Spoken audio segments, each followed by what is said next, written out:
একটি মাছি একজন মানুষের কাছে উড়ে এসে বলল, তুমি সব জানোয়ারের মুরব্বি, তুমি সব কিছুই করতে পারো, কাজেই আমাকে একটি লেজ করে দাও। মানুষটি বললে, কি দরকার তোমার লেজের? মাছিটি বললে, আমি কি জন্যে লেজ চাইছি? যে জন্যে সব জানোয়ারের লেজ আছে, সুন্দর হবার জন্যে। মানুষটি তখন বলল, আমি তো কোনো প্রাণীকেই জানি না যার শুধু সুন্দর হবার জন্যেই লেজ আছে। তোমার লেজ না হলেও চলবে। এই কথা শুনে মাছিটি ভীষণ ক্ষেপে গেল, আর সে লোকটিকে জব্দ করতে আরম্ভ করে দিল। প্রথমে সে বসল তার আচারের বোতলের ওপরে, তারপর নাকে সুরসুরি দিল, তারপর কানে ও কানে ভনভন করতে লাগল। শেষকালে লোকটি বাধ্য হয়ে তাকে বলল, বেশ, তুমি উড়ে উড়ে বনে, নদীতে, মাঠে যাও।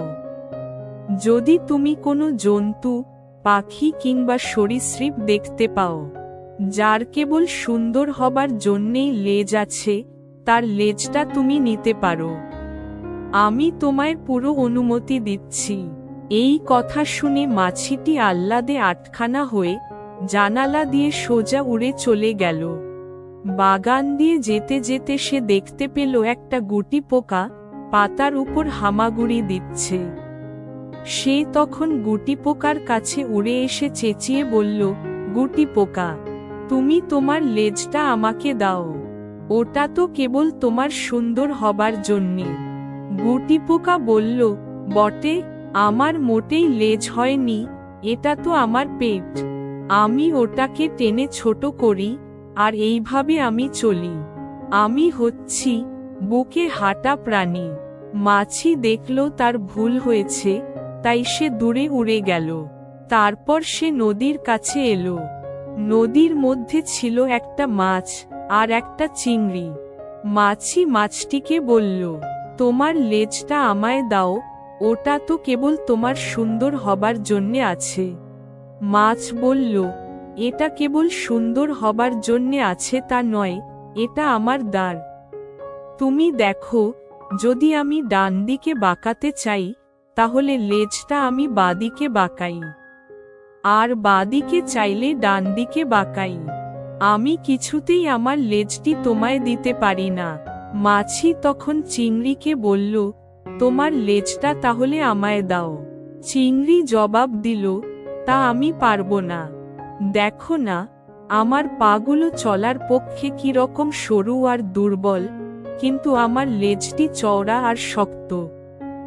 যখন আমি জলের মধ্যে এটা নাড়ি, তখন আমায় ঠেলে নিয়ে চলে। নারী চারি যেখানে খুশি সাঁতার কেটে বেড়াই। আমার লেজও দ্বারের মতো কাজ করে। মাছি আরো দূরে উড়ে গেল। ঝোপের মধ্যে মাছি একটা হরিণকে তার বাচ্চার সঙ্গে দেখতে পেল। হরিণটির ছোট্ট একটি লেজ ছিল, খুদে নরম সাদা লেজ। অমনি মাছি ভনভন করতে আরম্ভ করল আর বলল, তোমার ছোট্ট লেজটি দাও না হরিণ। হরিণ ভয় পেয়ে গেল। হরিণ বলল, কেন ভাই?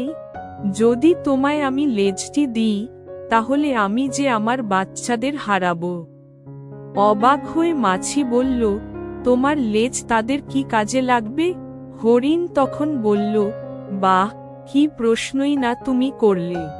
ধরো, যখন একটা নেকড়ে আমাদের তাড়া করে, তখন আমি বনের মধ্যে ছুটে গিয়ে লুকোই, আর ছানারা আমার পিছু নেয়।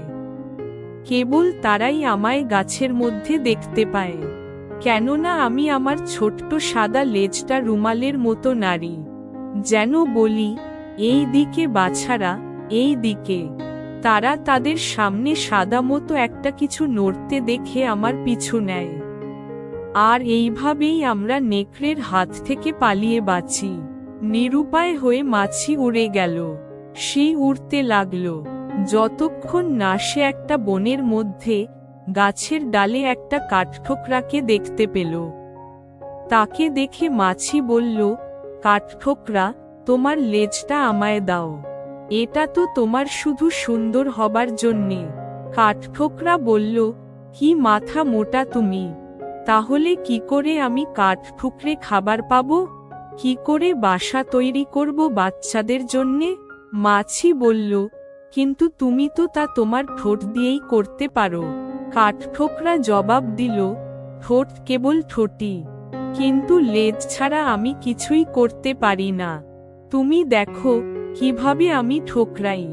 এই বলে কাঠঠোকরা তার শক্ত লেজ দিয়ে গাছের ছাল আঁকড়ে ধরে। গা দুলিয়ে এমন ঠোক্কর দিতে লাগলো যে তার থেকে ছালের চোখলা উড়তে লাগলো। মাছি এটা না মেনে পারল না যে কাঠঠোকরা যখন ঠোকরায় তখন সে লেজের ওপর বসে। এটা ছাড়া সে কিছুই করতে পারে না, এটা তার ঠোকরানোর কাজ করে। মাছি আর কোথাও উড়ে গেল না। মাছি দেখতে পেল সব প্রাণীর লেজই কাজের জন্যে। বেদরকারি লেজ কোথাও নেই, বনেও না, নদীতেও না। সে মনে মনে ভাবল, বাড়ি ফিরে যাওয়া ছাড়া আর কিছুই করবার নেই। আমি লোকটাকে সোজা করবই, যতক্ষণ না সে আমায় লেজ করে দেয়। আমি তাকে কষ্ট দেব। মানুষটি জানলায় বসে বাগান দেখছিল। মাছি তার নাকে এসে বসল। লোকটি নাক ছাড়া দিল, কিন্তু ততক্ষণে সে তার কপালে গিয়ে বসে পড়েছে। লোকটি কপাল নাড়লে মাছি তখন আবার তার নাকে। লোকটি কাতর প্রার্থনা জানালো, আমায় ছেড়ে দাও মাছি। ভন ভন করে মাছি বলল, কিছুতেই তোমায় ছাড়ব না।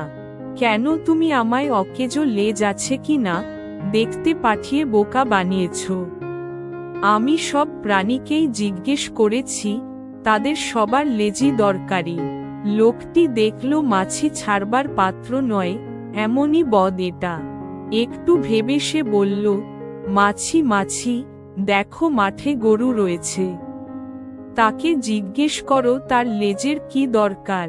মাছি জানলা দিয়ে উড়ে গিয়ে গরুর পিঠে বসল। ভন ভন করে জিজ্ঞেস করল, গরু গরু, তোমার লেজ কিসের জন্যে? তোমার লেজ কিসের জন্যে? গরু একটি কথাও বলল না, একটি কথাও না। তারপর হঠাৎ সে তার লেজ দিয়ে নিজের পিঠে সপাত করে মারল, আর মাছি ছিটকে পড়ে গেল। মাটিতে পড়ে মাছির শেষ নিঃশ্বাস বেরিয়ে গেল। পা দুটো উঁচু হয়ে রইল আকাশের দিকে। লোকটি জানলা থেকে বলল, এটাই ঠিক হয়েছে মাছির। মানুষকে কষ্ট দিয়েছ, প্রাণীদেরও কষ্ট দিয়েছ। তুমি আমাদের কেবল জ্বালিয়ে মেরেছ।